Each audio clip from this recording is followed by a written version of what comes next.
Hi, welcome to Art for Healing 21 Creative Tools to Reclaim Your Daily Joy. I'm your host, Jessica Lewis, and today we have with us Mitra Cummins. Mitra helps parents break through mental and emotional blocks so that they can rediscover joy in parenting.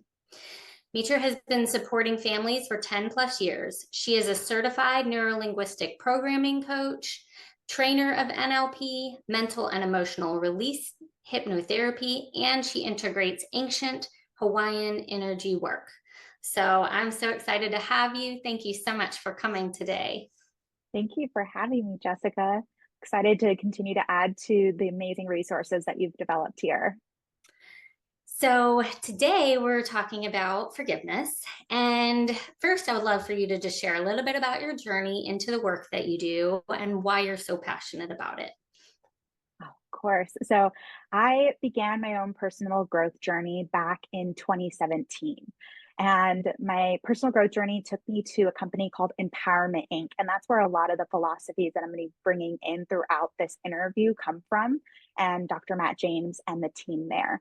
And through the path in 2017, I was going through different hardships around career shifts of what do I really want to be focusing on in my life, and uh, shifts as well within relationship. So my husband and I, at the time, we were just dating, and I was going through a lot of different conflicts around commitment. Even though I knew I wanted to be with him no matter what, there were many opportunities where I was just shifting and going, my commitment issues are coming up from my past.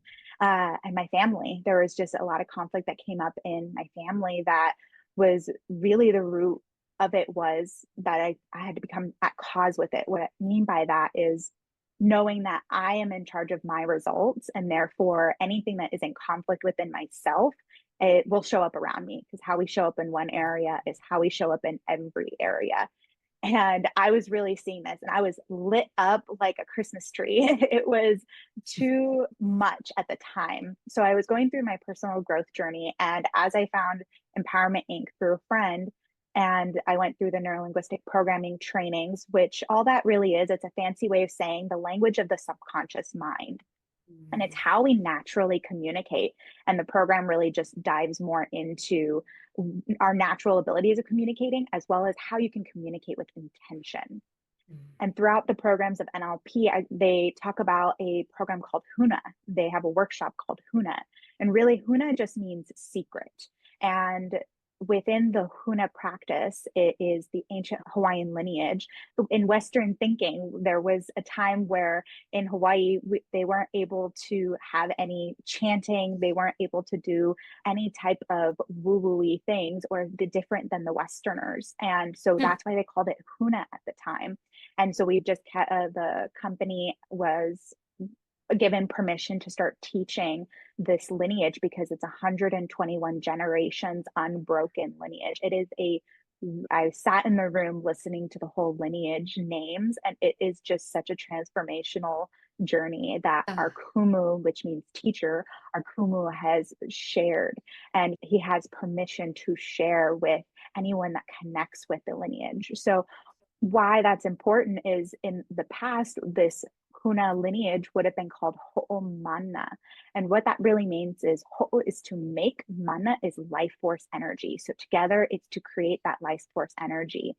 And it's really empowerment. That's really what the lineage is about. And what it's come from me, and how I was able to show up is from the get-go of my personal growth journey. I am this very smiley, bubbly, outgoing person. And on the inside, I was so angry. I was angry at the world. I was angry at myself.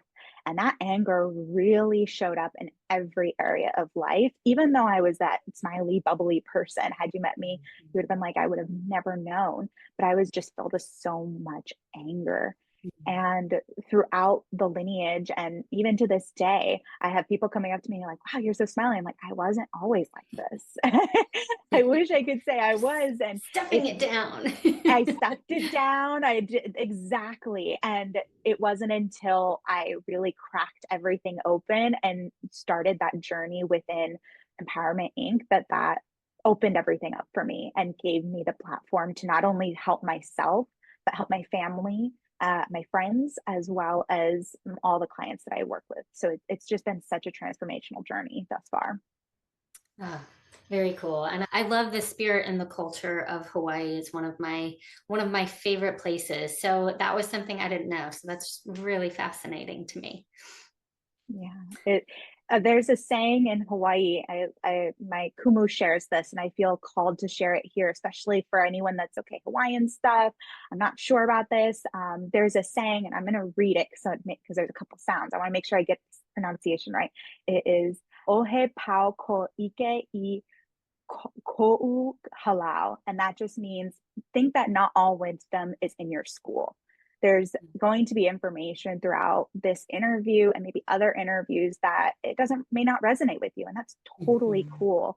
The purpose of this is to share knowledge, and that's what I'm here for, is to just share knowledge, and what doesn't work for you, leave that at the front door. That's totally fine. And it's just to support you in knowledge and helping you on your path. And that's just my intention overall anytime I'm doing interviews. So I found that this phrase, this saying, ancient Hawaiian saying by Uncle George Naope, that is a mentor of our Kumu Matt, he would say this. And it's just such a transformational way of going, yeah, okay, sometimes things work, sometimes things don't work, Mhm. but stick with what resonates with you through the path, and leave the rest at the door. Absolutely. So, on forgiveness, how does forgiveness play a role in healing emotionally, physically, spiritually? Yeah.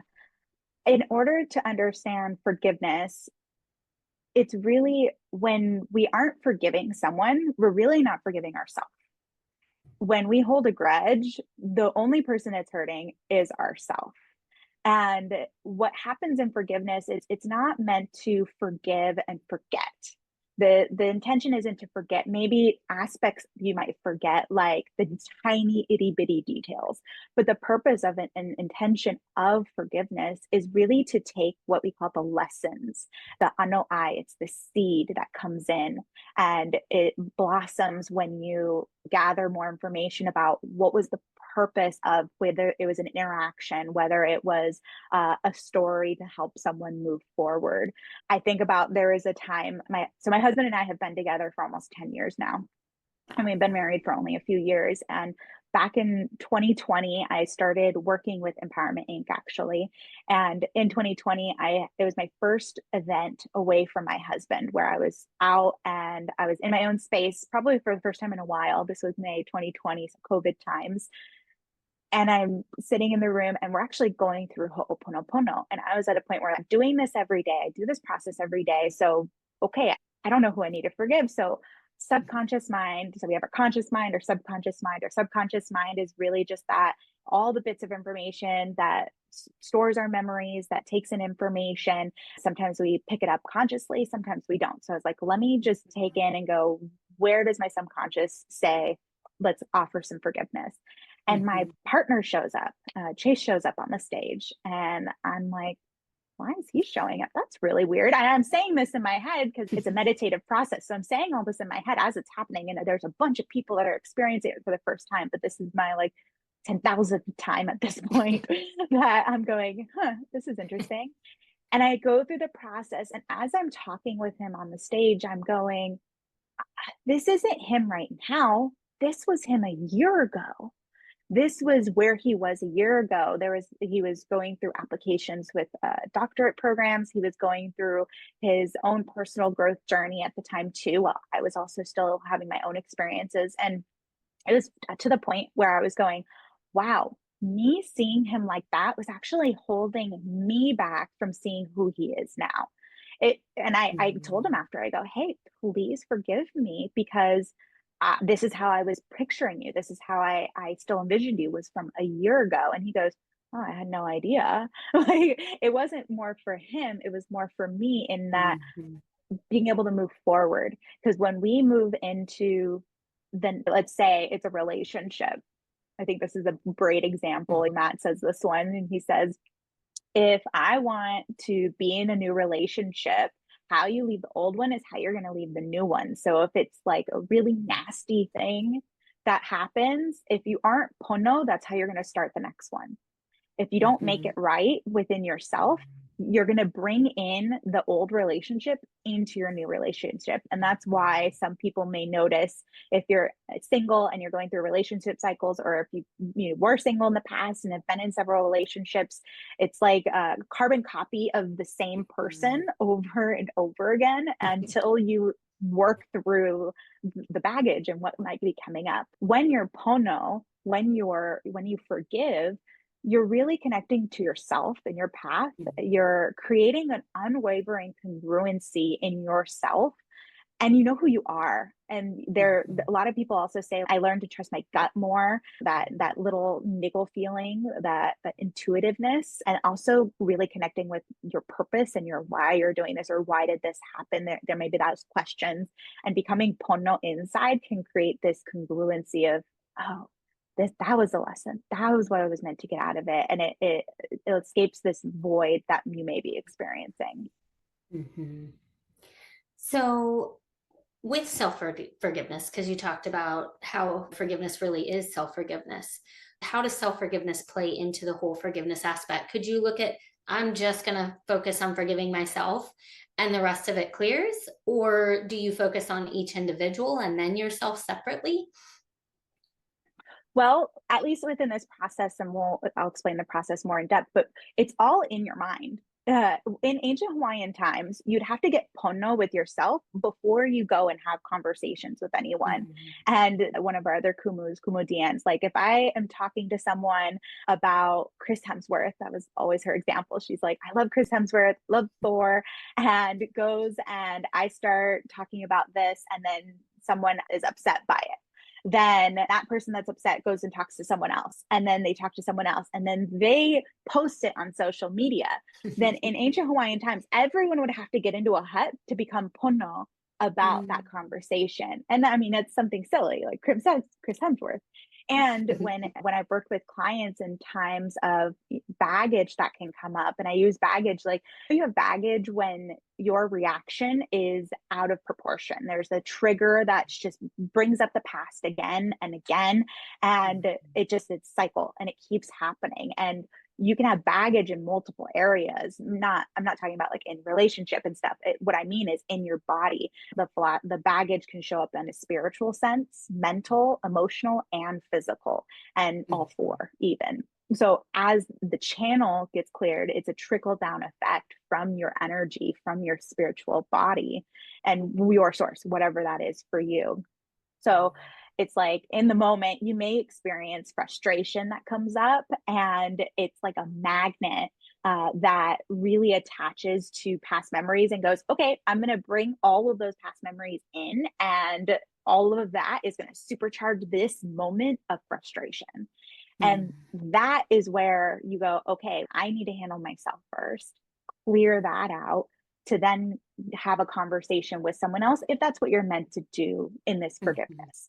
In your mind's eye, you're going to have conversations. And there's been times where in the past, I would do this with some family members. And afterwards, I'm like, have the conversation. I don't need to talk to them anymore. But that's how it works, because they're not in your head. So afterwards, I had to learn. I was like, no, if my intention's to reconnect, I need to actually go and reconnect with them and have any follow-up conversations, because that's where true aspects of us being pono together, if we're meant to reconnect. But there's times where you use the process to totally disconnect, and that's totally normal as well. It really just depends on what's your intention. Is your intention to go from a total disconnect or a total reconnect? Yeah, that's really important. And pono, you're just saying it basically just means make it right. Yes. So the process ho'oponopono, so ho'o to make, pono to make right, and it's to make right twice. So it's right self, right with others. So it's ho'oponopono. Yeah, so let's talk a little bit about that. I'm not going to try to say it, so I'll let you do that, but share a little bit about the tools. Yeah. So again, it's an ancient Hawaiian forgiveness process. And the perspective of the process and why you would do this process, a little deeper level, is there are three wrongs that can take place from a Hawaiian perspective. And within that, the first one is hala. It means to miss the path. It's something innocent, like you're going one way and someone else is going another way. You start talking about this area and someone else's thoughts are somewhere else, and it was just not the intention. You missed the path.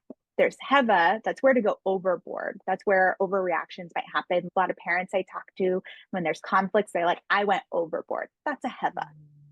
And an ino is with intent. There's a thought or an act of harm that might come up. So partner might ignore you, or my husband really doesn't hear me sometimes. And I've had to learn in our communication, he just doesn't hear me. I have to make sure I have his attention. But if I go, oh my God, he's ignoring me, then I, like, let's say I get really frustrated, which I have in the past. I would get really frustrated. But if I go, you know what, I'm going to get him back. I want revenge on him. That is an eno. That means I'm not only going overboard, but I have intent to cause some type of harm, whether that's I ignore him or I choose not to hear him sometimes. And really, it's overall, it's to create a harmony in yourself. Jessica and I were talking about a prayer. The prayer is a Western way of Ho'oponopono. It is because in the prayer, there are some philosophies, aspects of it that are definitely accurate and helpful.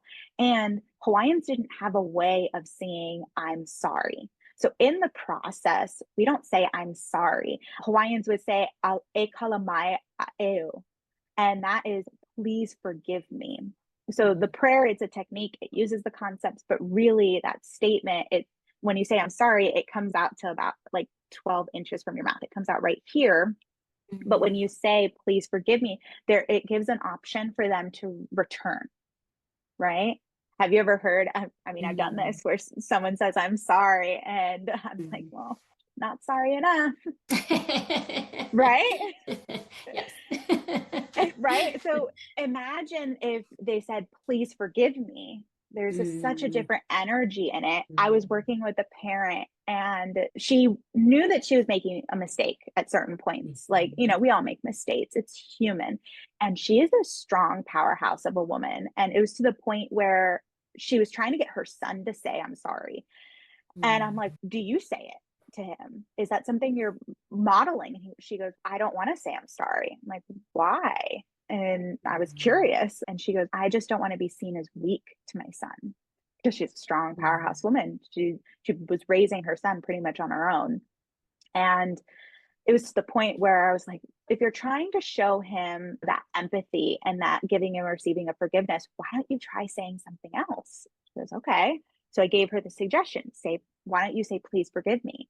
And we went through a few different coaching aspects together where we played some role playing. And she's, wow, that really does feel different.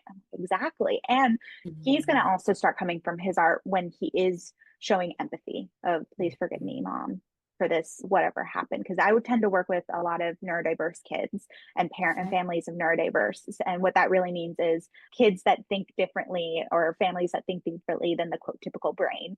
And there's categories like ADHD where they have high processing speed, whether it's internal and external, or autism where their sensory system may go in overdrive or may be under. It really just depends. Everyone's system processes very differently within the spectrum of ADHD, autism, and so on and so forth. So that harmony of empathy that can come up, it really comes into play within that process of Ho'oponopono. And it's just a matter of even just saying, please forgive me. If I knock into someone, I was traveling a lot, so I'd run into a lot of different people, whether that's just at the store or on the plane, and I'd say, oh, please forgive me. Most of the time they just smile at me and go, yeah, no, it's okay. But most of I'd also get looks like, oh, I don't really hear people saying that very often. It gives you a new way of transferring that energy. Have you ever thought about that before? Yeah, it's really interesting because, and that's kind of NLP too. Words are energy, our language is like that subconscious layer. And if we're saying things like, I'm stuck, I'm trapped, we're literally in the energy of stuck and trapped. And so I'm sorry, it's almost like I'm wrong. and I feel wrong and it's hard to say. And so, yeah, please forgive me is like, can we make it right? So it does. It feels very different energetically in my body when I say it. So, Yeah. yeah, love that. I'm going to have to use that. Yeah, yeah. And a little bit deeper on the actual process itself is that, so this process was taught to Dr. Matt's dad, Tad James, and the process from Morna Simeona. So she's the one that really honed in on this process and was teaching it. And the process is very simple. Close your eyes. You imagine that there's a stage below you and in front of you. You utilize your own personal source energy that's above your head that fills you up with this love healing energy. So you heal yourself up. You end up bringing people out on the stage. You also send that love healing energy to them from your heart. And then in your mind's eye, you exchange that beautiful gift of forgiveness from your heart. So please forgive me. I forgive you too. It's from Aloha. And there's times where at this point it's like, okay, I don't like, I have those conversations, or I have had clients have conversations. They're like, I don't want to forgive them. Then it's okay. What conversations might need to be had in your mind's eye? What needs to be said or not said at this point to help with that? And sometimes even just having the conversation can be enough. Like, for example, there's been clients that are like, well, I just had a death in the family and I don't want to disconnect with this person, because the last step is to disconnect, to cut what you call the aka cords, the connection with that person, to create a new connection with them. And they're like, I don't want to cut. It's like, you don't have to. If they just passed and you don't want to cut, that's okay. But even starting the conversation and doing it a few times before actually cutting can help, depending on where you are in the process. Because there's 3 reasons you'd use this process. I mentioned someone that passed, loved ones that may have passed away, that you just want to keep them alive in your memories. Another one is a loved one. So I mentioned I do it with my husband, I do it with my family, I do it with my clients. It's really to cut those cords. And I work with so many families, and I say, how do you picture? So I talk to the parents and I go, how do you picture your child? And they go, they're my baby. I love them so much. They're my baby, and they're teenagers now. And I go, they're a teenager now. Yes, they can still be that youthful soul in your life, but they're not that infant anymore. My husband and I have a 1-year-old, and I love her to pieces. I do this process with her because she's not a newborn anymore. She's a 1-year-old that's running around and getting into everything. And sometimes I just need to do it because she's a little gremlin. And it's just a part of the process. It's so that I don't hold her back from her growth. I do it with my clients because I don't want to hold them back from their growth as well. I want to see them as the person they're newly stepping into now than who they were yesterday. It clears the slate. It creates an opportunity to reconnect on a whole new level. And then the third one is someone that's wronged you, that you want to be free of baggage. There's been times where there was someone that maybe didn't, something went intent, and you start having those negative thoughts of harm for that other person as well. And you just want to be clear of the baggage, want to be clear for yourself. And maybe this might even be, they might have harmed you, they're a family member maybe, and they may have harmed you, and you need to get ho'oponopono and clear for yourself so you can set a boundary even. So it's really creating that disconnect to reconnect, or disconnect to totally disconnect. So you'd use that process for those reasons. And while you're healing up from your higher self and your higher source, and just reconnecting with you and your purpose overall. So if somebody's doing this practice, is this a daily practice, or is this just when these things come up? How often and how many times does it take? Does someone clear it right away, or do they have to do it over and over again? Yes. Yes is the answer to all of it. It could be anything.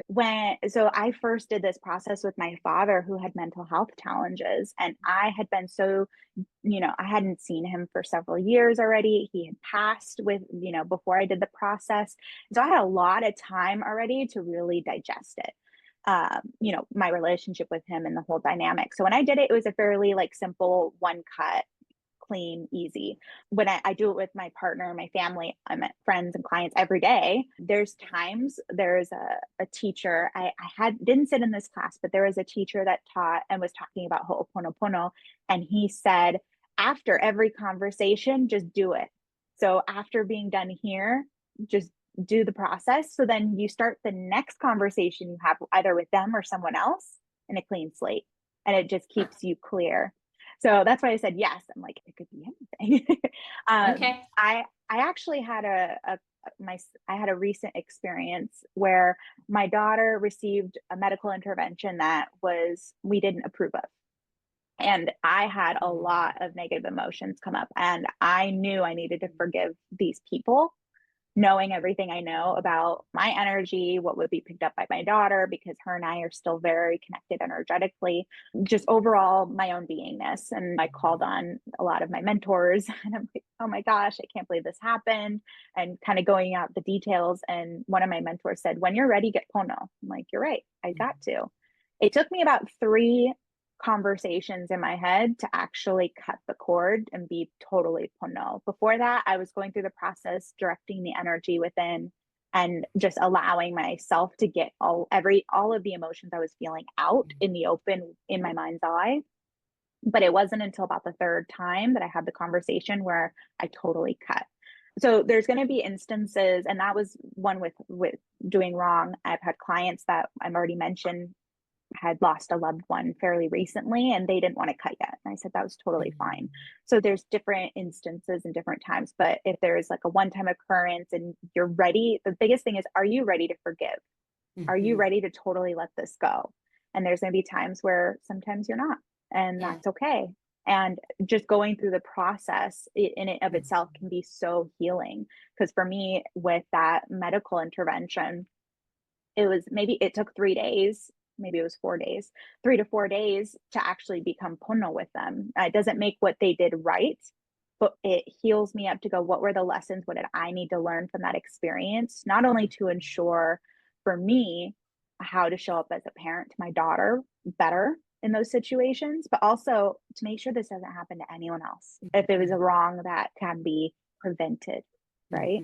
So that's where it can create an ease and flow. Yeah, that makes sense. And it sounds like in the process, the acknowledging of the feelings and really letting yourself feel them is key to getting to feeling like Pono, it's all right. Yeah, because you're healing I mentioned the 4 bodies: spiritual, mental, emotional, and physical. You're healing all 4 bodies with this process. The physical, if there is something showing up on the physical, whether that's a body aches and pains, that may take a little more time to actually totally heal. But I've done a lot of this work, and one of my first experiences going through mental emotional release and this work, I had body pain. And when I was doing the process, we also did forgiveness. And it was within that session, I actually had instant relief for about 3 days in a row for the first time in a few years. And I was going, oh crap, this works. Well, This that's stuff really works. powerful. Yeah.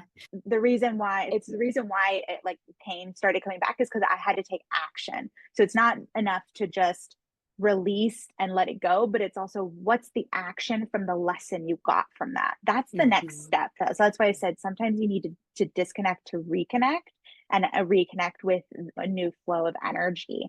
And really coming back to that action is so important if you're meant to. So, with my body pain, I had to take some actions to help that totally subside. And it's just been such a beautiful journey. So I was 2017, 2018. Yeah, that's impressive and powerful. And I don't think, for the audience, I want them to realize, like, when you're having physical pain, there is such an emotional component. And as a PT, we go in, and I've spent 17 years in clinics where I was treating pain, and it finally realized there was a reason that some people weren't getting better. And that's because there's an emotional component, there's a spiritual component, there's other things that I wasn't addressing. And so I love how this process, it sounds like it addresses all of the points to get you to that full healing. Depending on your intention, right? So if your intention's to heal up all 4 bodies, then of course it's going to take you down that path to support that, because baggage can show up in all 4 bodies. Now, if it's kind of, stuck in one area, then maybe focus on that one first. And, for me, I started with the physical because that's where it was showing up. And I did end up needing all of it. But sometimes you can handle the physical and it's fine. But a lot majority of the time, when you use all four, when you heal all four, it creates that harmony and that rhythm back and that trickle down flow. Very cool.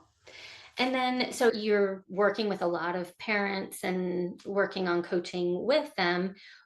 When you do that, do you notice a difference as you're working with the parents? Do you work with the children also? And when you work with the parents, does it change the children? Yes and yes. My background, my husband and I both have worked with kids for several years, or over a decade really. And we do work with kids, but we focus on working with parents first, because what we've noticed when we worked in navigating with kids, they don't have a lot of baggage, which is really cool. It makes it like the work we do is so fast when we go through these processes. And what we've noticed is that kids, they're like, great, I've forgiven, I'm ready to move on. But then sometimes parents are still holding on to the past. They're still connected to their own childhood of what they were lacked and they wanted, or what they wish their child had now, and don't know how to navigate that. So that's why when we shifted gears, we're going, we can work with your kid, but we got to work with you first. As parents are leaders of the family. They're the ones that hold it together or break it apart depending on the situation. And whoever that primary parent is, especially with the kids. So right now, I'm the primary parent for my daughter. I'm the one that's home with her most of the time and really connected to her, but she's connected to my husband. And he still has to do his work, especially as we're all blending together. Even though we've only been together for a year, I'm like, we're still getting to know one another, because she's going to keep growing, and she's always going to keep growing. I was telling a friend recently, as my daughter turned 1, I go, you can see the change in a 1-year-old and how much happens, but it's hard for us to see that in ourselves, because as an adult, we don't have that physical change that happens. It's all internal. It's all mental, emotional, spiritual. And that physical, unless you have a full health transformation that comes up, you're not going to have a full physical change. Or if you decide to dye your hair or get a tattoo, like those are physical changes, but I'm talking about transformation. A kid develops so much over their lifespan at that young age that you can see it. And if we can see kids developing and changing every single day, us as adults, we have that impact too. And it's so transformational and empowering to know that if our kids are changing and adapting every day, how can we keep doing that too, and creating that harmony in the family as well? Because if we're expecting our kids to have any kind of change, we also might need to give up something in order for that to happen. Yeah. So the audience sitting at home, what can they do? You shared a little bit about the process. I'm sure it's a lot easier to go through with somebody kind of guiding you and leading you. What is something that they can do sitting at home today that would be helpful on their healing journey and helping them with forgiveness? The first thing I would do is change up saying, I'm sorry, to please forgive me. Start with that. Start noticing a difference in your energy and the people around you as you say that, because that's going to create a shift. There's even times where you may go, I don't know if I want to give or receive the act of forgiveness, then don't say it. But if you really mean it, say it. That's the thing. It's more from your heart when you do say that. So I would start there. Okay. And the second thing, and I know we're going to go over this in a little bit, but there's a little freebie that I have, so that, because the process is dynamic, what I explained to you is just an overarching aspect. There's a lot of nuances that come in with this process. And so I had a recording at the very end that I'll be sharing, that it's free. You guys can have it and listen to the recording and do the process that way. It isn't something for you to be guiding anyone through as well. So there's a lot of nuances that I bring into that from the energy side. Yeah, I'm really excited about that, because I've known about this prayer. I've used this prayer, and I had no idea that there was like a Ho'oponopono prayer and a process that were very separate and different. So thank you for sharing that. I think we were not able to go through the process in this just because of the amount of time.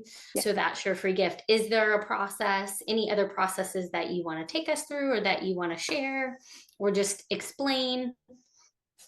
Yeah, as far as the processes themselves, you may be going through this process and you've forgiven, but maybe there's underlying like other types of baggage that might be coming up. So there could be emotional or mental baggage that isn't related to another person, but maybe beliefs that keep coming up for you, or memories that you've gone through this process and you're going, there's still this memory that keeps coming up. Like there's maybe a lesson that this process didn't unlock, because every process, anything you do, there's the right tool for the right thing. So if there's a problem that comes up, there's a right tool for it. And overall, that's just my motto is, okay, what's the right technique that's going to support who I'm working with?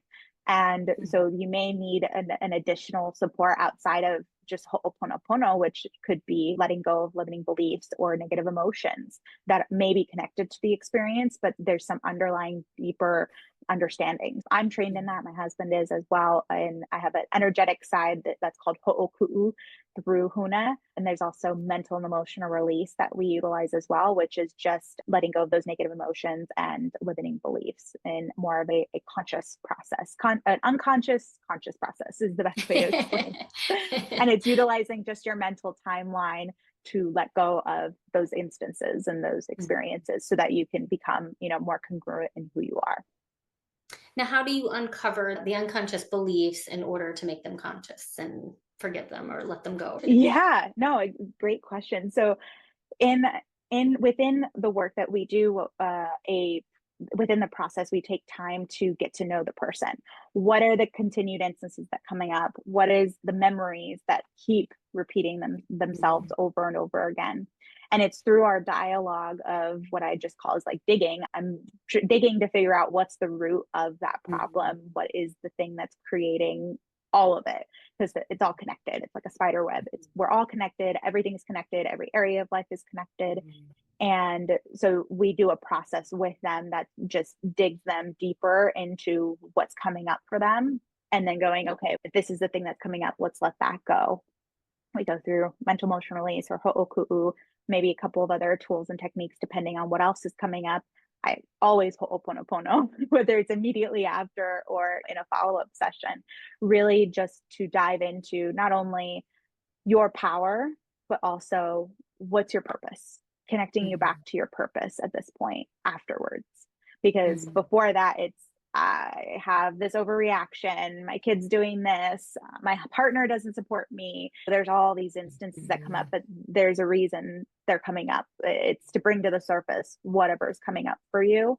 And that can be just like a rooted limiting belief that's creating that, what I think is like a chaos in all four bodies. Yeah. Yeah, that makes sense. So tell me a little bit about your gift and the process. And then if there's anything else you want to share, we'll go there. Yeah. So the gift, like I mentioned, is the Ho'oponopono process. It's a 10-minute recording. I tried to get it shorter, but I do some energy work. We do some breathing to connect. I guide you through the process. There's a point in there where if you're listening and you're like, I want to take more time to talk to people, just pause it. It's totally fine. I wanted to get it down to shorter. So it's a easier one that you can just do over and over again. And it could be after you talk to someone. It could be at the end of every day, just to clear the slate before you go to sleep, especially if you have vivid dreams and dream about other people a lot. This is a really great one to integrate before you go to sleep and notice the difference in your sleep. So within the process, I'll guide you through the whole thing. There's no music. So if you like to have a little music or candle on, go for it. Add in a little bit more to it. And I say music, like a soft ocean wave would be fine, not like some metal banging sounds. And just really check in and tap into it and listen. I'm not going to break down all the chants, but the chants are really just to help you connect with the energies of the process as well. That's the 10-minute recording. It will be in a little freebie that you can sign up for and just enjoy that process. Very cool. And so if you're in a session, it's a little bit longer, like it might take half or more of the session.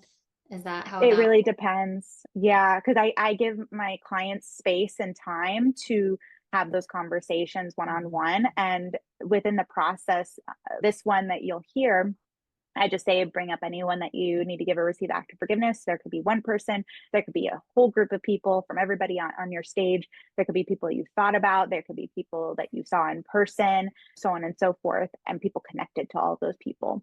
Okay. What I do with my clients, depending on what we're working on, the situation, we may have different groups of people. So I took someone through yesterday and I said, okay, put together all of the male figures that are in your life, all of the mentors in your life, and then everyone connected to it. I had a client where I did their parents, their siblings, their relationship partners, and then everyone connected to all of them because of just the nature of the situation. So when I guide them through it, depending on their situation, we might create groups of people, or we might do one person if it's just that giving, receiving, and then we might bring in everyone else connected afterwards, just so that we're pono and clear with everybody. Okay. Awesome. I think that's all of my questions. Do you have anything else that I haven't mentioned that you want to share with the audience? I think we hit all the big points. Just we're all doing the best we can with the resources we have available. And it's a matter of just unlocking those resources with any additional strategies, support that you might need, whether that's through a coach or another medical support service professional. We're all here to support. There's so many resources out there. It's a matter of tapping into them. Yeah, I love that. And I think my goal was to bring as many different ones as I could so that hopefully people connect with someone and say, okay, this is where I need to go. So, yeah. All right. Well, thank you so much for coming today. And thank you, audience, for being here with this episode of Art for Healing.